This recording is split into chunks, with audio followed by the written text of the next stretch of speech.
Hello, welcome to the Horti-Culturalists. I'm Matthew Lucas. And I'm Stephen Ryan. And we post a video every week on a Friday, so do hit subscribe if you want to follow our continuing adventures. And don't forget our Monday shorts, so if you've got a question you'd like to ask me, put it in the comments below with where you're from for context, and we'll get round to answering it in due course. We will indeed. Now, Stephen Ryan, where are we today? I see a high mound behind us. Yes, in fact, you do. We're actually in the Royal Botanic Gardens Melbourne, and we're standing at the foot of Guilfoyle's Volcano. Guilfoyle's Volcano. There's a curious name. Yep. And, well, is it a volcano? Who is Guilfoyle? Yes. Shall we find out? In fact, that's exactly why we're here. We're going to talk to the landscape designer who designed what's behind us, and we'll find out about its history and why it's here and whether it's got any other uses, everything you could ever want to know about it. Everything you ever wanted to know about Guilfoyle's Volcano but didn't know you wanted to know. Let's exactly. go. All right. Well, we're in the Royal Botanic Gardens in Melbourne, and we've got my friend Andrew Laidlaw here, and we're in a very special and interesting part of the garden that is a comparatively modern part of the garden. And so, Andrew, can you tell us what was here before and why is it called Guilfoyle's Volcano? Happy to do that. And it is a contemporary look at a very old idea. So in 1870, Guilfoyle is the new director of the Melbourne Botanic Gardens. Von Mueller's been ditched. Yes, got rid of him. Guilfoyle arrives, and one of the biggest problems they had was how were they going to sustain the gardens and grow the gardens because they had no water holding capacity. So what does Guilfoyle decide to do? Build a turkey's nest or a dam, pump the water up from the Yarra, and he's going to fill that and then gravity feed all the hoses for the gardeners, and so the gardens can expand. So it was a very simple. practical reason Very for practical. the initial part. It was. And how long was that in operation for then? Well, he starts building it in 1872 and completes it in about 3 or 4 years, Which is pretty good going. and he designs it to look like a volcano. So the volcano thing was actually it's not a Okay. His modern idea. reinterpretation, so it was his idea. It is a modern reinterpretation Yeah. now, but it was his original idea. So And yeah, can we talk kitsch? I mean, what did it look? Are there any images of that period? Not one image, but there is an art piece which shows, because not only did he build that to look like a volcano cone, all the lawns are meant to be the lava flow, and he creates the garden beds to be the mounds, as in the earth. Okay. Yeah. I'm lost now. You know, the great Guilfoyle garden designer, yes. That is Yes, a long bow. The garden-esque designer who's putting in something that could be seen as kitsch, in fact, at the time. But there we go. Yowza. Okay, so then the garden goes through stages of life. What is it looking like, you know, a century later? So we basically I redesigned this, and we built this in 2010. It operated and was open to the public till about 1930. So from about somewhere around the 1880s to the 1930s, it operated. Of course, they blew up the dam, they blew up the falls. Yeah. So then they had to take the water from above Dites Falls. So there used to be a pipe from Dites Falls in Collingwood, a Cooper's pipe that used to fill the volcano. And then How far would that be? miles. Yes, I was going to say that's an awfully long trip. And then it would take water down to Albert Park Lake, Stephen. So the Melbourne elite had the Botanic Gardens and Albert Park Lake full of water. Okay. So it gets used. We don't know what it looks like. There's no photos, just this one painting. But after 1930, it gets shut off, closed down, and nobody knows it's even there. Because I can remember it vaguely as a young horticulturalist. This was just a thicket of buddleias and God knows what else. You Yeah. wouldn't have even known that structure was in the middle of it. You would not have known. There weren't any paths to really go into it. It was just a completely shut off part of the garden. We had a 6-foot-high fence going all the way around. Olives, eucalyptus ficifolias, lots of weed species, pitostrum, just growing wild. It was like the hidden garden, and the only people that knew about it was the gardeners and the Probably ducks the fox cubs. and the fox cubs and all that sort of stuff. Yeah. So it was really derelict. It was very derelict, but it was amazing at the same time. Yeah. You know, so we lost that. as Yeah. part And of what? it. So then we raise. Well, we do things carefully here in the Botanic Gardens, of course. So we create master plans, and we identified this as a project we wanted to do. So we then went out and raised money, Yeah. and we got money through the Maya Foundation Ah, yes. to basically redo Guilfoyle's volcano. Fantastic. So how big a site is it actually? Because we'll get some footage of it, but it may be hard for people to understand just how big an area it is. Yeah, good question. Don't really know the answer to that. Yeah. But it's not as big as the children's garden, so it's probably about 2/3 of an acre. Ah, right. Yeah, it's quite big. And of course, they would have discarded it as a site because they had mains water, I guess. They after- got onto the mains. Yeah, got so put they onto had mains. a water source and they didn't need this Yeah, anymore. yeah. An amazing water story in here though, because Von Mueller used to use the orphan boys and water carts. Then he tried clay puddling up Yeah. here with just little clay puddles of water from a dam. And it wasn't until Guilfoyle really did this that they started to solve the problem. But of course, when they turned the pumps on, it was like a it was like a dribble of water. It was always painful. Yeah. It was always painful. So getting onto mains water was a huge relief in the 30s. And so this could be ignored. This could be ignored. But we'll continue the water story in a minute at the top because there's an amazing view of that. But then, so you've got this derelict site. I guess you've got the shadow with the volcano. I mean, the structure's still there, the hard landscaping. It didn't hold water though, did it? No, it leaked like Yeah. a sieve. So, where did you begin in terms of what can we do with this? Did you have an idea, or how did it happen? Well, obviously, you know, and again in here, I'm never working in isolation, but we as a group decided Guilfoyle to reinvent the volcano, but in a contemporary language. But this is also the hottest part of the gardens. Right. And this is what we call our arid precinct up here. So it was a natural choice to kind of work with this palette of plants. But the other thing I suppose I wanted to do, Stephen, these plants have been used so badly in horticulture. Like they become these collections, but there's really there's no wrapping or nurturing. It's like there's one of these and one of those, and it's all about the collection. It's So- every known succulent or cacti, yes. yeah, and you know, people walk around and are amazed, but you know, as a place to be, it's like sort of the red spotlight going off everywhere. So, you know, by using groups of plants and rhythms of plants and different textures, I've really wanted to kind of present these plants in a much more designed way. Now, am I wrong or not? that Never. Yeah, yeah. I might not always be right, but I'm never wrong. But there was a big collection of plants that came your way as well, was there not? Yes, but that was used in the arid Ah, garden, so and that's we'll the have a look at that field as well. collection, Yeah. and we can do that another time or next. But these really, I had $230,000 to spend on plants here. Ah, so you went out and acquired. We went out and acquired. We had some rare and threatened things that have sort of been tucked in here, but by and large, this is an ornamental collection. And we went out and we chose plants that obviously are going to work for us from a climate point of view, but basically were in the trade. All right. It is very beautiful, very beautiful. And back in the day, was the volcano itself planted, or was it just rock in Guilfoyle? It had lots of rock, and it was planted with lots of aloes, Yeah. and I imagine he planted eucalypts. It was a kind of weird collection of what was left, but unfortunately the potostrum and the olives had really taken over, and so it was hard to see anything that was there. Right.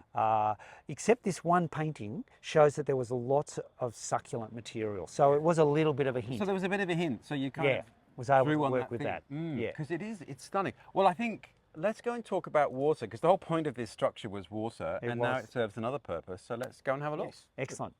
Well, Andrew, we're atop the volcano, which is not full of magma, it's full of water. It is full of water, indeed it is. So that was its original purpose. So it then fell into disrepute and disrepair, and it was empty and leaking. Then you came onto the project, or your team. So what did you do? So you figured out what to do with the outside. What did you want to do with its purpose, I guess, the crater? Yeah. So what's quite amazing about this project is that it is a really interesting landscape project. Yeah. But it has this other layer, which is part of our treatment of the water in the gardens. And the volcano gave us this opportunity to, first of all, bring an extra 70 meg of water in off the suburban streets. And that comes straight into our primary treatments, which we've set up down at the lakes. So the water comes in and then winds through wetland planting, and then that water gets pumped up to the volcano where we have these amazing floating islands. So that Which is retreats the water incredible. or treats it further. Treats it further, because once you pass water through plants that are floating with all that beautiful root mass, it strips off the nitrates and the sulfate and everything out of that water. Wow. The key is though, you've got to harvest the plants. because if those plants fall back into the water, Oh, yes, they're going to they re-nutrify the water. So what we do is the floating islands are amazing because these plants put on incredible root growth. Yeah. The water moves through it, strips all that off. Yeah. They take that up as nutrients. We then harvest that, put it in our green waste, So it goes into the compost cycle. compost, Yep. in cycle, which All comes right, back a on our practical plants. question. How the hell do you deal with a floating island to cut all the stuff Yeah. back? And that water's got to be comparatively deep, I would have That thought. water is 7 metres deep. Yeah, so you're in, what's that boat You're you've in a got? coracle or A something. coracle. Steve's right here is that boat.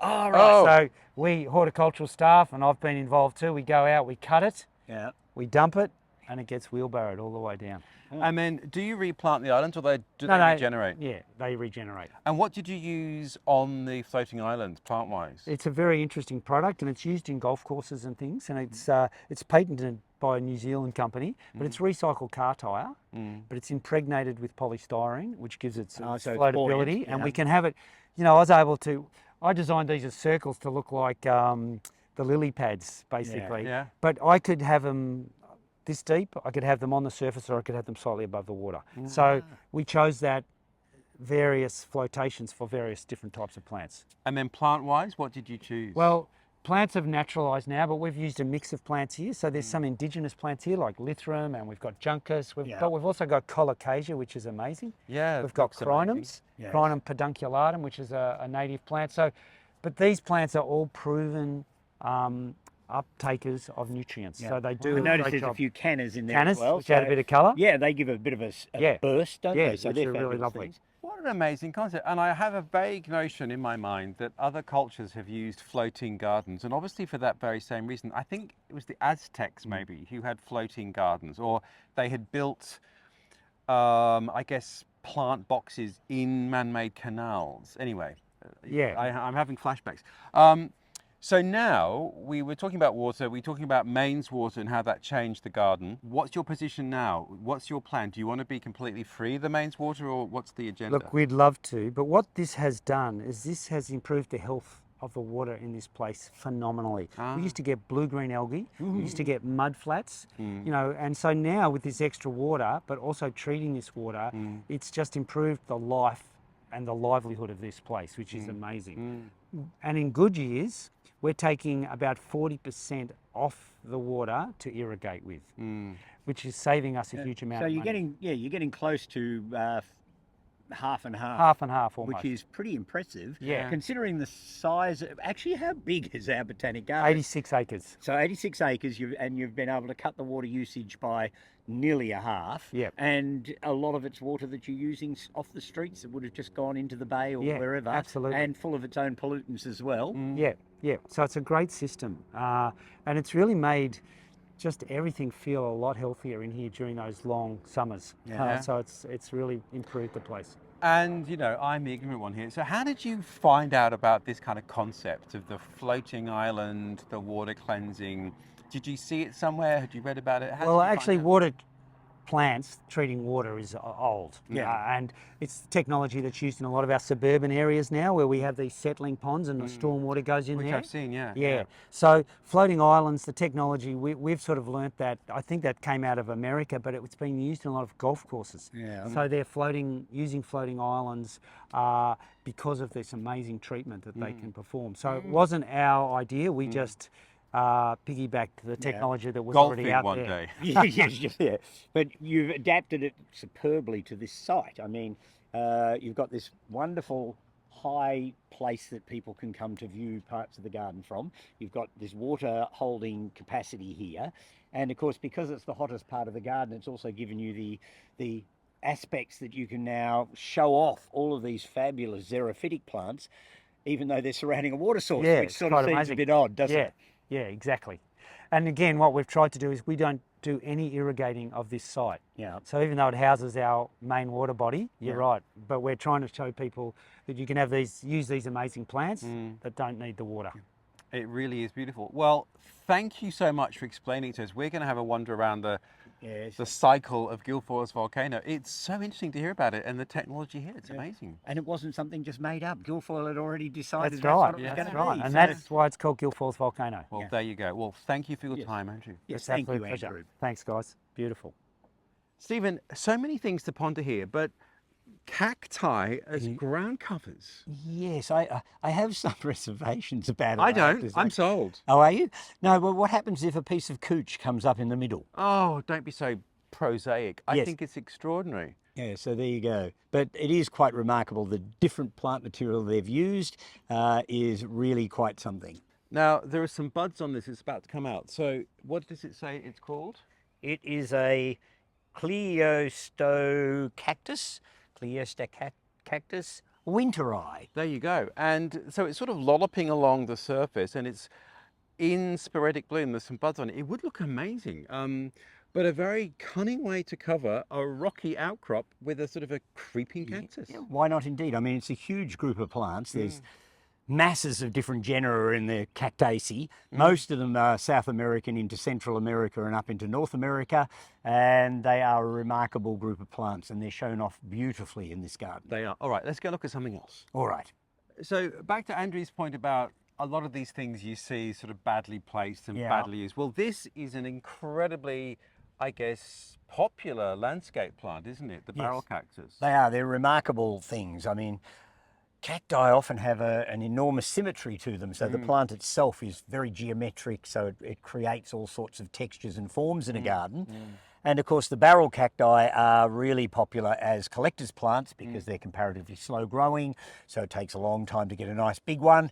And in the case of these ones, they are stunners. They're really big and beautiful. They are. Again, we've mentioned this before. Neither of us have been, but it is reminding me of Lotus Land in California, which is famous for its Got to barrel get cacti. there. We must. Yes. Pay for us to come over, folks.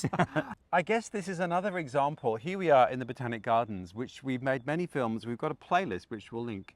So there is tropical plants, there is a fernery, which is cool climate, there are cacti. So again, apologies to all of our viewers, but botanically, Melbourne is paradise in terms of the climate, is it not? Of course it is. I mean, our winters are very mild. It gets coldish. But cold enough to have those cold, loving plants. Yeah, you can still flower the odd crocus and all sorts of things that like that sort of winter chill. Yeah. I know people in Melbourne who've got galanthus, the snowdrops, growing and flowering. Not many people do well with alpine gentian, I've noticed, around Melbourne. You can grow those when you get up into the hills on the other side of Melbourne. But yes, the diversity of plant material we can grow here is absolutely remarkable. So if you've got the right aspect in your garden and you've got water where you need it for those plants that need water, we have dry enough summers to help these plants along, and yet we, as you say, we can grow ferns, we can grow so many fabulous plants. So Melbourne is a botanical hotspot really in its own way. It is, it is. And I guess too, the point here is we do have wet, cold winters, but this is obviously a very well-drained spot because it's a mound. So the cacti thriving, but there are certain cacti species that you see in the suburbs which are just planted in regular gardens. So some of them just really do well in our climate. Yeah, it is a wonderful palette of plants. And there's a very good cacti and succulent society. In fact, I think there's several of them around Australia. Yeah. So they're loved. And they have a sale, FYI. If you're in Melbourne, you should definitely join if you want to get, you know, first bags on interesting and rare succulents, because they do have a sale. Yes, and that's the way to get the ones you can't buy commercially. So yes, definitely worthwhile. All right, let's go and look at some more interesting things around the corner. All right, let's. Stephen, one of the, well actually there's quite a few of these around Guilfoyle's volcano. What is this vicious looking thing? Yes, well it's Ceiba, C-E-I-B-A, Yeah. and it's commonly known as a kapok tree, and they grow very well in Melbourne as long as they've got good drainage. And yes, they have these remarkable spines on the trunks, so the trunks stay green for a long, long time, and then they have these grey-brown spikes that sit all over them. Goodness knows what they were trying to protect themselves from.